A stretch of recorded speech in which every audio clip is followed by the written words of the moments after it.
Assalamualaikum warahmatullahi wabarakatuh. Ashama akkam jirtu hordoftoota channel YouTube Abdul App video haraf kabarbaachisaa ta'e ka hundi keessanuu itti xiyyeeffachuu qabdan takka isinii qabadhee dhufee jira. YouTubein akkuma waadaa nuuf seene February tokkorraa eegalee short video yookaan video gabaabaa irraa akka maallaqa argachuu eegallu ifa baasee ture. Anis kanan dura video tokko irraa dalageen ture.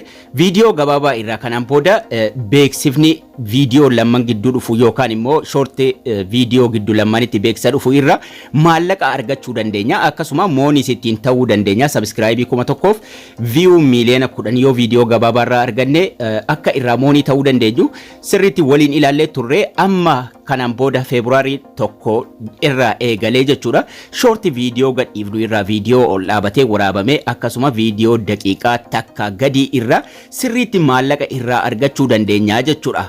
Video short video screen guutee sirriitti waraabame irraa maallaqa hojjechuu dandeenya. Akkasuma emailiraanis YouTube creatorin short ads revenue sharing starts today har'a eegalee waan jedhu emailii takka ergee jira jechuudha. Akka video gabaabaa irraa maallaqa itti argachuu dandeenyu sistemni nuti video gabaabaa irraa yookaan immoo short video daqiiqaa tokko gadi ka mobile ol dhaabame mobile guutuu irratti waraabame irraa haala kamiin maallaqa argachuu dandeenya isa jedhu sirriitti waliin ilaallaa jechuudha.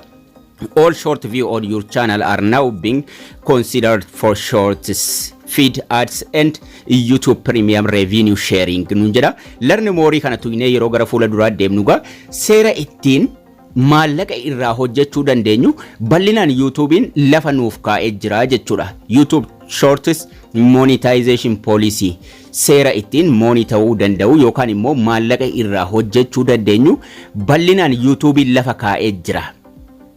Sirriitti itti xiyyeeffachuu qabdu barumsa kana maaliif waan haalaan barbaachisaadha. Akkasuma karaa biraan nuuf bane jechuudha karaa ittiin YouTube irraa maallaqa hojjennu. Duraan video dhedheeraa ka daqiiqaa tokko oli yookaan immoo ka dalga ciibsine mobile keenya waraabne sanarraa sirriitti beeksisaan maallaqa nu kaffalaa ture. Amma immoo video gabaabaa irras beeksifni dhufuu eegala akkasuma maallaqa irraa argachuu eegallaa jechuudha. Asirratti seerri bareedaan takka ni jira. Reused hin dalagu sirriitti waliin ilaalla. Kana jechuun video nama fayyadamuu ni dandeenya. Garuu maallaqni nuti irraa argannu short video irraa jechuudha. Yoo originala keessan ta'e percentii 100 guutuu irraa argattu jechuudha. Video gabaabaa daqiiqaa tokko gadi maxxansitanii guutuu irraa argattu.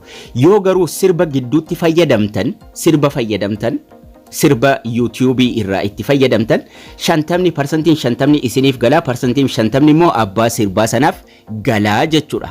Kana jechuun maallaqa sana addaan qooddattu waliin ilaalla. Sirbi sun eessaa fayyadama ka jedhu sagaleen sun kiraasikaalii sana eessaa fayyadamna.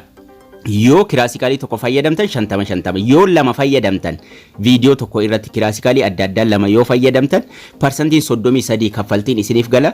Percentiin 66 immoo sirba isin fayyadamtan san lammantu addaan qooddataa jechuudha. So nama sanaaf addaan qoodduu jechuudha yoo kiraasikaalii adda addaa irratti fayyadamtan. Kiraasikaliin sun haala kamiin itti gala isa jedhu duraan agarsiiseen ture.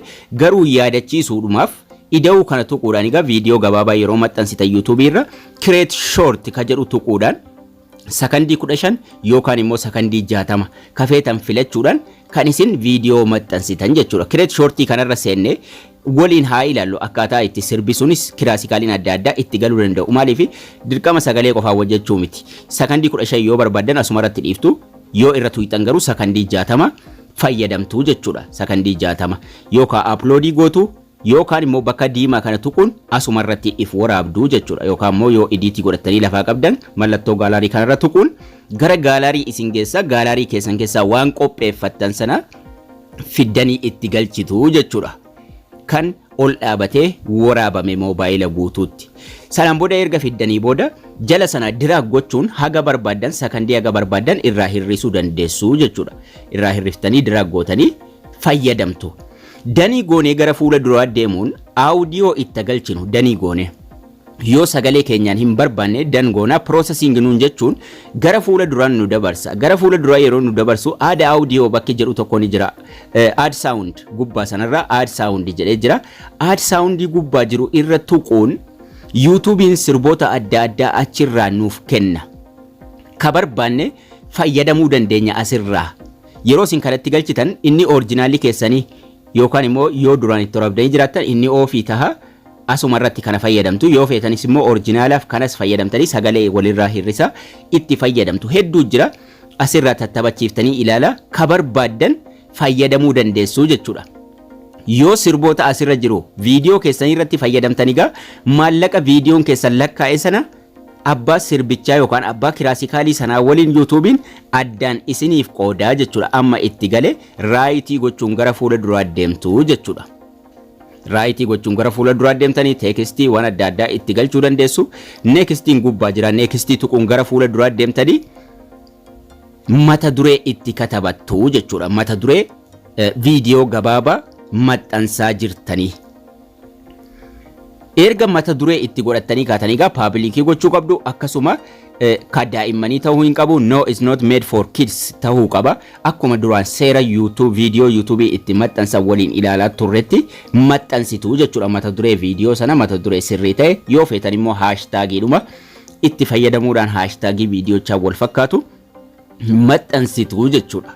Asirratti gaa wanni isin hubachuu qabdan haala kanaan maxxansitaniitu maallaqni isin achirraa argattan yoo sirbarratti fayyadamtan sheerii godhattu yoo oriijinaala keessan ta'e maallaqichi keessanuma qofa tahaa jechuudha.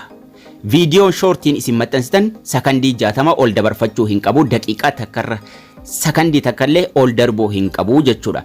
Isin daqiiqaa meeqaatti galchaa yoo kireet shoortiidhaan irra seentan inni nu ofiif irraa muree daqiiqaa takkatti fidee galchaa jechuudha. Asirratti reused waan jedhamu jira viidiyoo namaa yoo fayyadamtan reusediin hin jiru garuu maalinni editii gochuu qabdu viidiyoo namaa sana yoo fayyadamuu barbaadan fayyadamuu ni dandeessu reusediidha YouTubein isin adabee moonii isinirraan kaasu haa ta'u malee editii gochuun immoo dirqama jijjiiruu qabdu jechuudha. Short viidiyoo jechuun egaa ka shortis jedhee YouTube irra yeroo seentan shortis mata duree jedhuun gaggabaabbatee dhufuu jechuudha. Malee viidiyoo dhedheeraa sanii miti. Kanaafuu dirqama editii gochuu qabdu jechuudha. Yoo editiin goone maallaqa irraa hojjechuu hin dandeessan. Like TikTok irraa haa ta'u bakka biraarraa waan akka Facebook yookaan social media adda addaarraa yoo fiddanillee editii gochuu qabdu jechuudha. Sirriitti jijjiiruu qabdu waan sana. Yookaan immoo kan mataa keessanii sirriitti irratti dalaguu qabdu. Yeroo isin kan mataa keessanii irra dalaydan YouTubein suggest isiniif godha 100% seera saharaa kanaan viidiyoo shortii irraa maallaqa hojjechuu dandeessu. Guyyaa har'aa eegaleeran isinin jala barnoonni keenyas kana fakkaata. Like share hiriyoota keessaniif gochuu hin dagatinaa isinin jecha haga barnoota kutaa ittaanu walitti deebinutti turtii gaarii nagayaan tura.